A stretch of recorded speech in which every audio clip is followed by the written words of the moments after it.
December 24th, 1944. Camp Ruston, Louisiana. The chapel was small, barely large enough to hold 50 men. Wooden benches lined the walls, and a simple cross hung at the front, illuminated by candlelight that flickered and danced in the winter draft. Outside, the Louisiana night was warm and humid. Nothing like the winters the prisoners remembered from home, where snow would blanket the streets and frost would coat the windows. Inside, 200 German prisoners of war crowded into the space, standing shoulder to shoulder, their breath visible in the cool air of the unheated building. They had been given permission to hold a Christmas Eve service, a small mercy, a recognition that even enemies deserved to mark the birth of Christ. At the front of the chapel stood a man named General Major Wilhelm von Schlieben, 53 years old, a career officer, a decorated veteran of the First World War, a man who had commanded divisions, planned campaigns, and sent thousands of men to their deaths in the name of the Third Reich. He had been captured 6 months earlier during the fall of Cherbourg. The battle had been brutal. Weeks of house-to-house fighting, artillery barrages that reduced the city to rubble, and finally, surrender.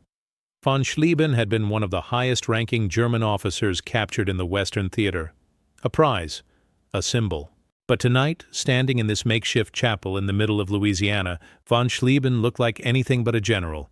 His uniform was faded. His face was gaunt.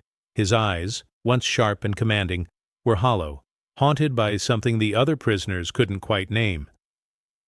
The service began with prayer, then a reading from the Gospel of Luke, and then, as was tradition, the singing of carols. The prisoners' voices rose in unison, filling the chapel with the familiar hymns of their childhood. O Tannenbaum, Ihr Kinderlein kommet, songs they had sung with their families in churches that were now rubble, in a country that no longer existed in any meaningful way. And then, from outside the chapel, something unexpected.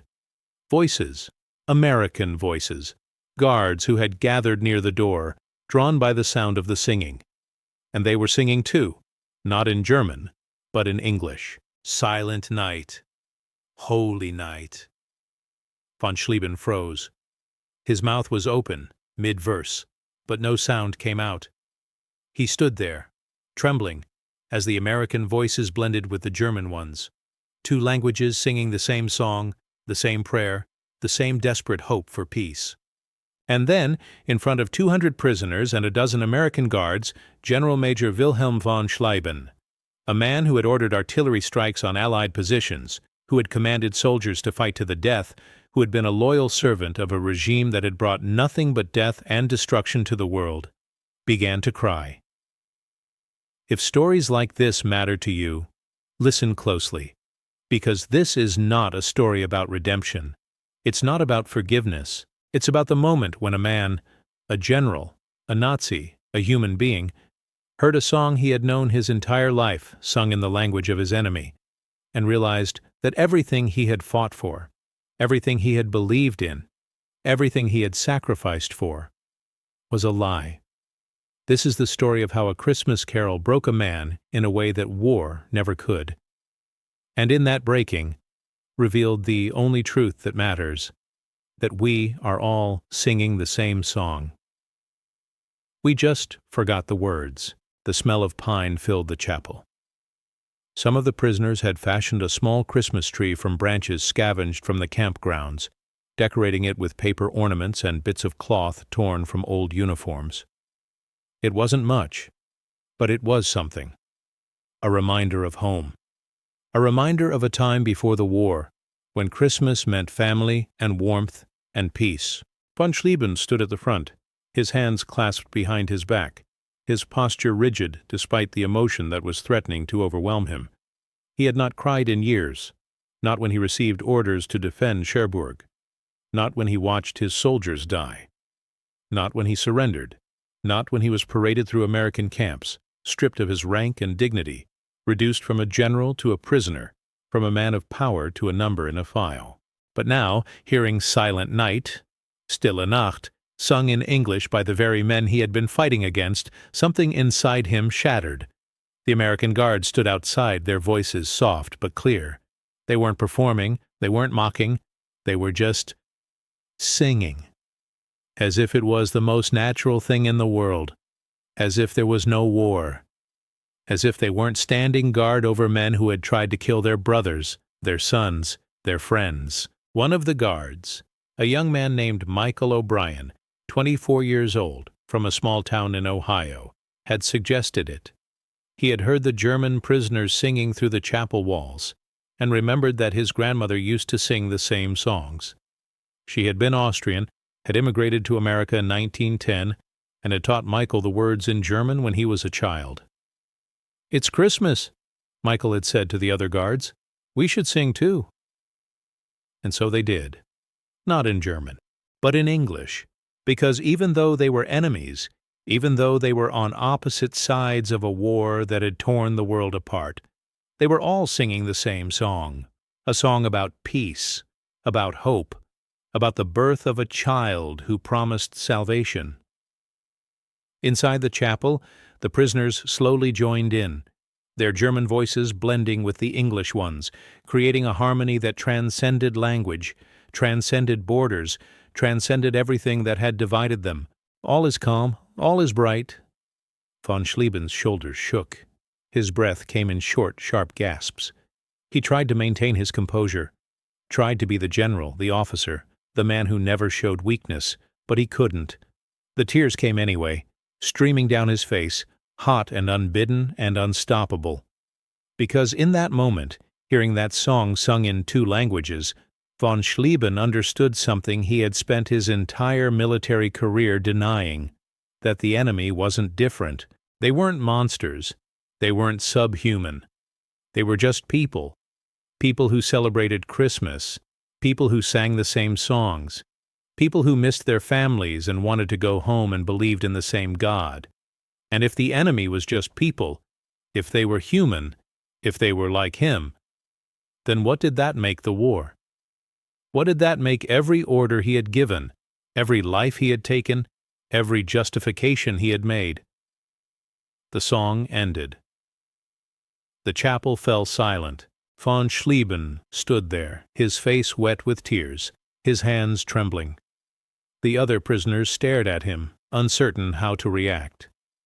They had never seen their general cry. They had never seen him show any emotion at all.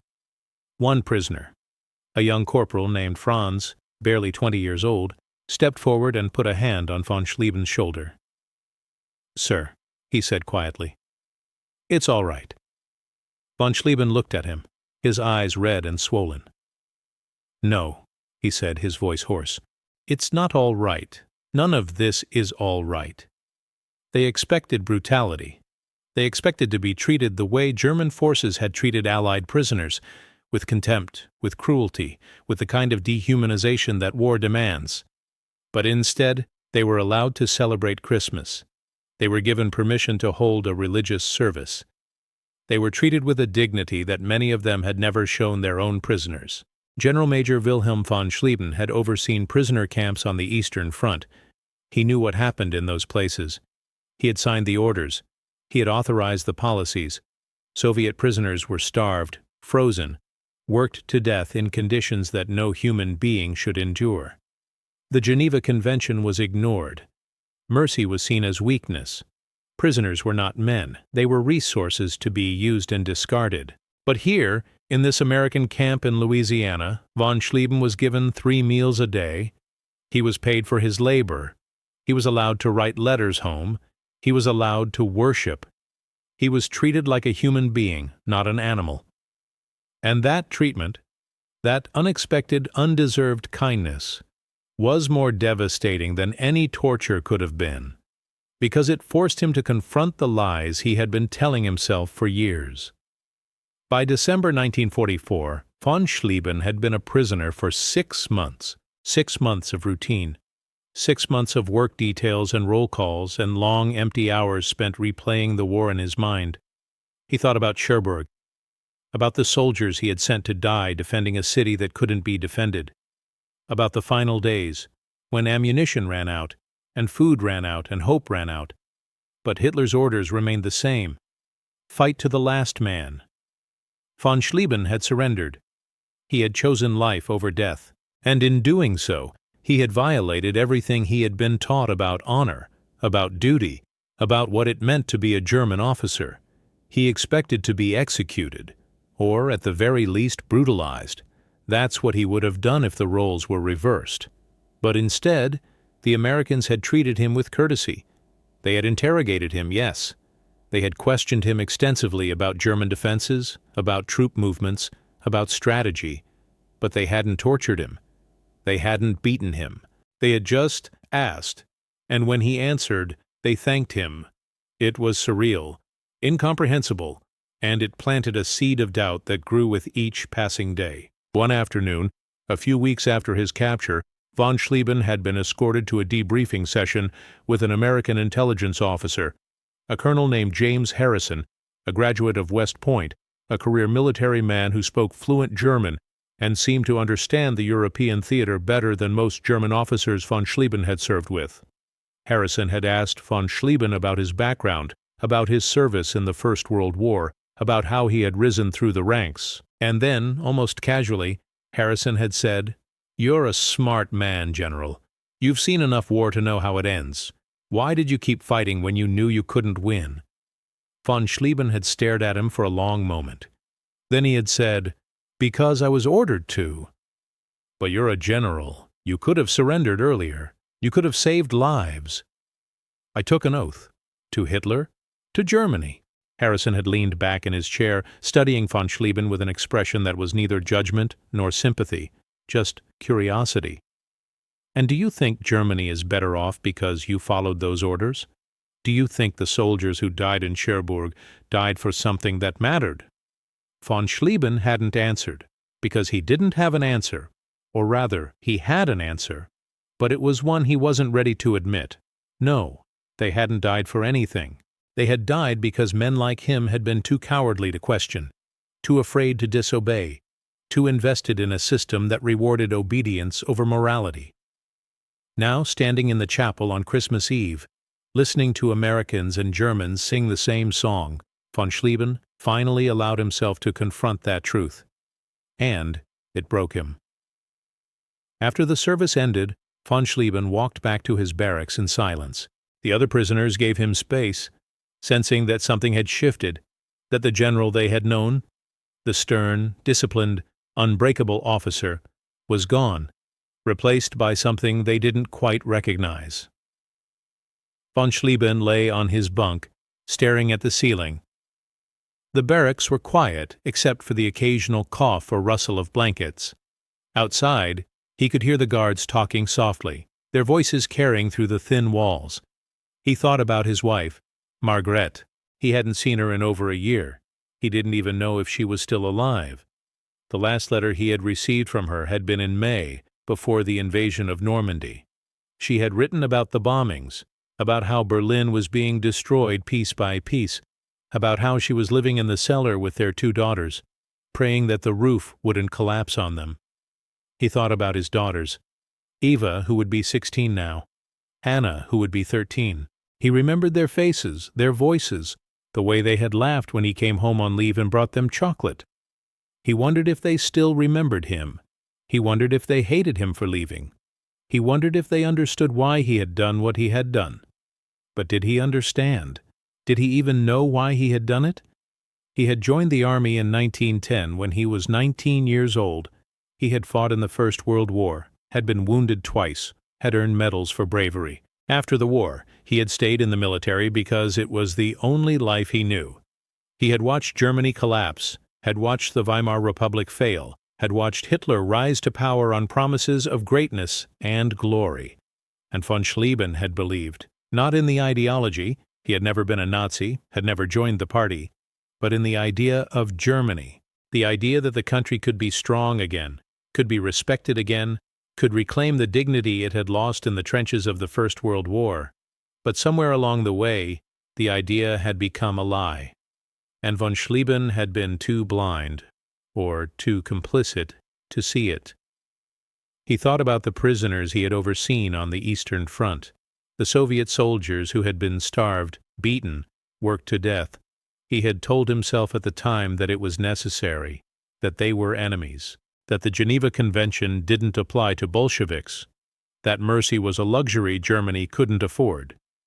But now, lying in his bunk in a camp where he was being treated with the very mercy he had denied others, von Schlieben couldn't escape the truth.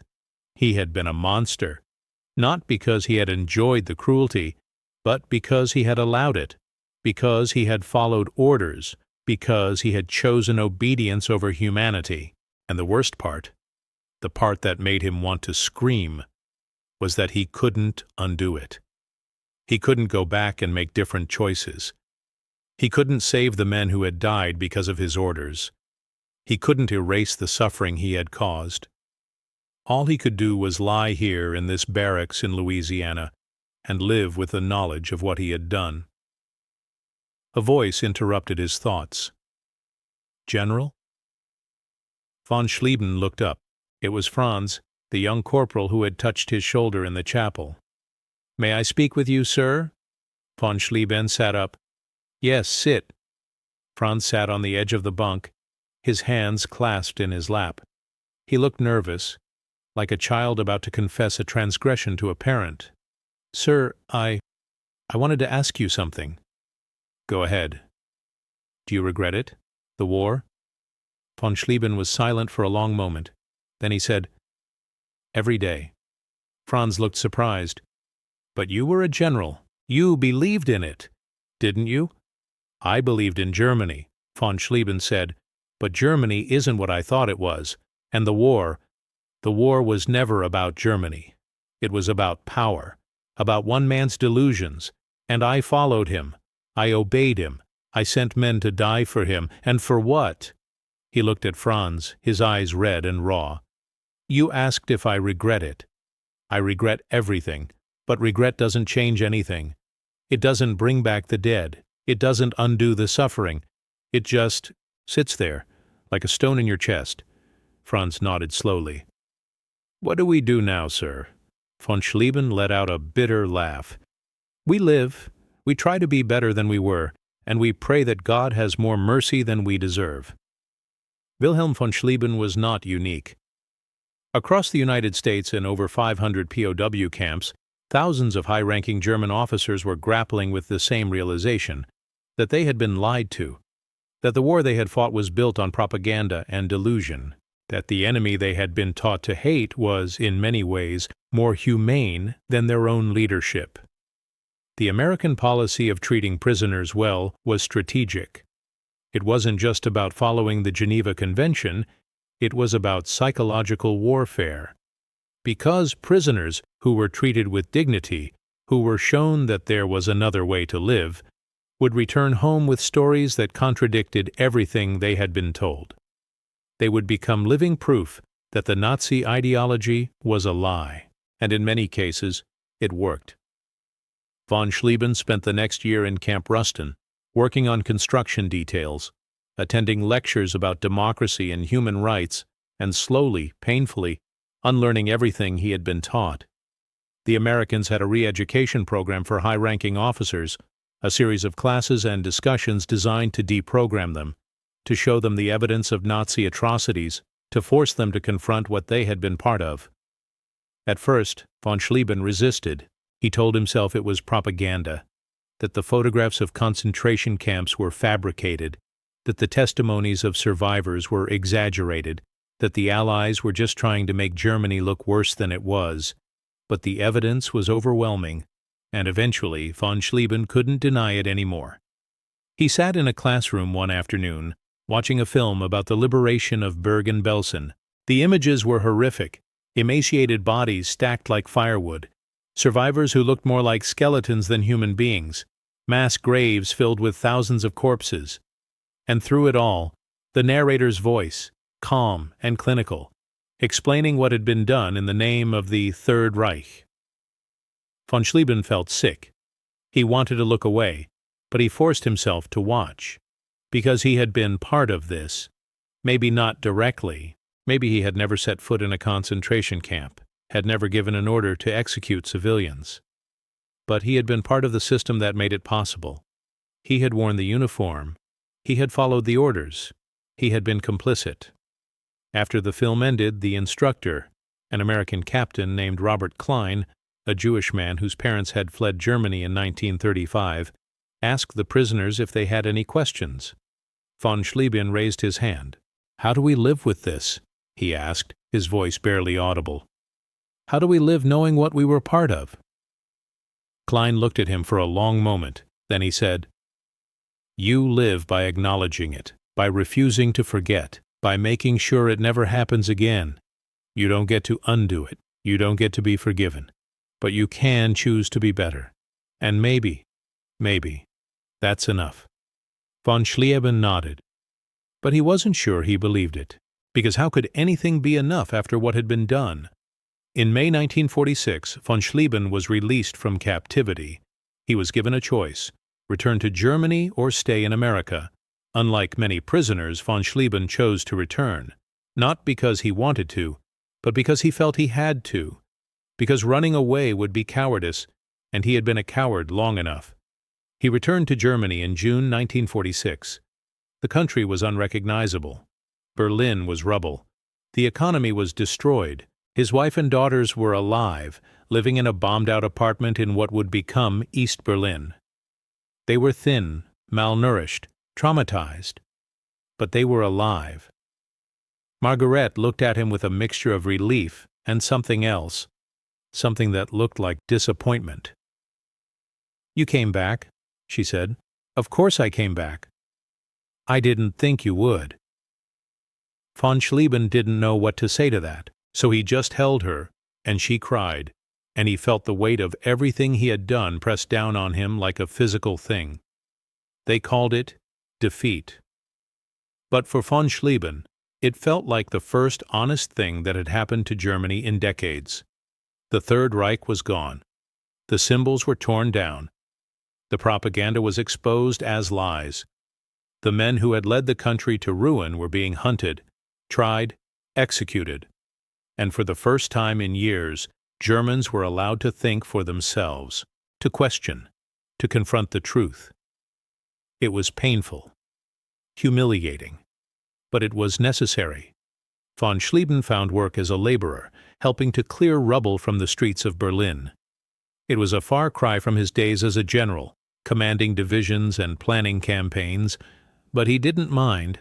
In fact, there was something cathartic about it, about using his hands to build instead of destroy, about contributing to something constructive for the first time in years. One afternoon, as he was shoveling debris into a truck, an old man approached him. The man looked familiar, though von Schlieben couldn't place him. "You're von Schlieben, aren't you?" the man said. Von Schlieben straightened, wary. "Yes." "I thought so. I served under you, Eastern Front, 1942. Von Schlieben felt his stomach drop. "I'm sorry." The man laughed, a bitter, broken sound. "Sorry for what? For following orders, for doing your duty? We all did that, and look where it got us." He spat on the ground. "My son died at Stalingrad, 19 years old. He believed everything they told him, believed he was fighting for something that mattered. And he died in the snow, freezing to death, for nothing." Von Schlieben didn't know what to say. He wanted to apologize, to explain, to justify, but there was nothing to say, no words that would make it better. The man stared at him for a long moment. Then he said, "At least you're still alive. At least you get to carry the guilt. My son doesn't even get that." He turned and walked away, leaving von Schlieben standing there, the shovel heavy in his hands. But not every encounter was hostile. One evening, von Schlieben was walking home from work when he heard music. Someone was playing a piano in one of the ruined buildings. He followed the sound and found a small group of people gathered in what remained of a church. They were singing Christmas carols. Von Schlieben stood in the doorway listening, and when they sang Silent Night, he felt the same thing he had felt in the chapel in Louisiana. That overwhelming sense of loss, of regret, of recognition. A woman noticed him standing there and waved him in. "Come, join us." Von Schlieben hesitated. Then he stepped inside and added his voice to theirs. And for a moment, just a moment, He felt something that wasn't guilt or shame or regret. He felt human. Wilhelm von Schlieben lived in Berlin for the rest of his life. He never held a position of authority again. He never sought recognition or redemption. He just lived, quietly, working, trying to make amends for sins that could never be fully atoned for. He died in 1964, at the age of 73. Margaret had passed away 2 years earlier. His daughters had moved to West Germany, had married, had children of their own. They visited him occasionally, but the visits were strained. There was too much history, too much pain. At his funeral, only a handful of people attended. No military honors, no speeches, just a quiet burial in a small cemetery on the outskirts of Berlin. One of his daughters, Eva, the older one, stood at the grave and said, "He was a complicated man. He did terrible things, but he also tried to be better. I don't know if that's enough. I don't know if anything can be enough. But it's something." Hi. Years later, a historian researching POW camps in America found a record of von Schlieben's time at Camp Rustin. There was a note in his file written by one of the camp administrators. Von Schlieben is a broken man. He carries the weight of his actions heavily. He asks often about the prisoners he oversaw on the Eastern Front. He wants to know if any survived. He wants to apologize. I told him most didn't survive.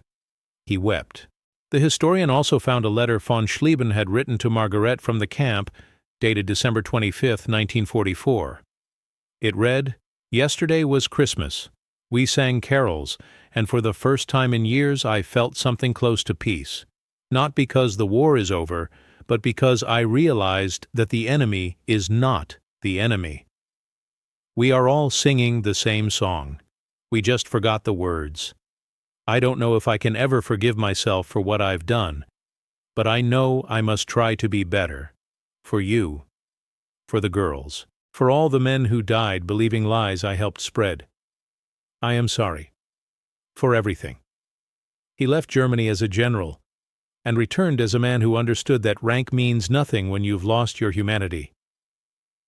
There is a lesson here, a lesson about complicity, about obedience, about what it means to be human. We like to think of evil as something obvious, something monstrous, something that announces itself with fanfare and darkness. We like to think that if we were in the position of men like von Schlieben, we would resist. We would refuse. We would stand up and say no. But the truth is more complicated and more terrifying, because von Schlieben wasn't a monster. He was a man, a husband, a father, a professional soldier who believed he was serving his country. He followed orders. He did his duty. He convinced himself that mercy was weakness and obedience was virtue. And in doing so, he became complicit in genocide. The most dangerous lie isn't the one that tells you to hate. It's the one that tells you to obey. Because obedience is easy. Obedience doesn't require you to think, to question, to take responsibility. Obedience lets you say, "I was just following orders," as if that absolves you, as if that makes you innocent. But von Schlieben learned too late that there is no absolution, that following orders doesn't make you innocent, that doing your duty doesn't make you righteous, that serving your country doesn't make you a hero if your country is serving evil. And the moment he heard Silent Night sung in English by the men he had been fighting, he understood that. Because in that moment the distance collapsed. The enemy became human. And if the enemy was human, then every life he had taken, every order he had given, every justification he had made was revealed for what it was: a lie. History doesn't repeat itself. It waits for those who forget to listen. And right now, in a world where obedience is still valued over morality, where nationalism is rising, where people are being told that their duty is to follow, not to question, von Schlieben's story is more important than ever, because it reminds us that evil doesn't need monsters. It just needs people who are willing to obey. People who convince themselves that their duty is more important than their conscience. People who believe that following orders absolves them of responsibility. Von Schlieben learned the truth, and it destroyed him. But in that destruction, he found something that looked like humanity. Not redemption, not forgiveness, just the recognition that he was human, that the enemy was human, that we are all human, and that humanity requires us to question, to resist, to refuse to be complicit in evil, even when obedience is easier. There are more stories like this one.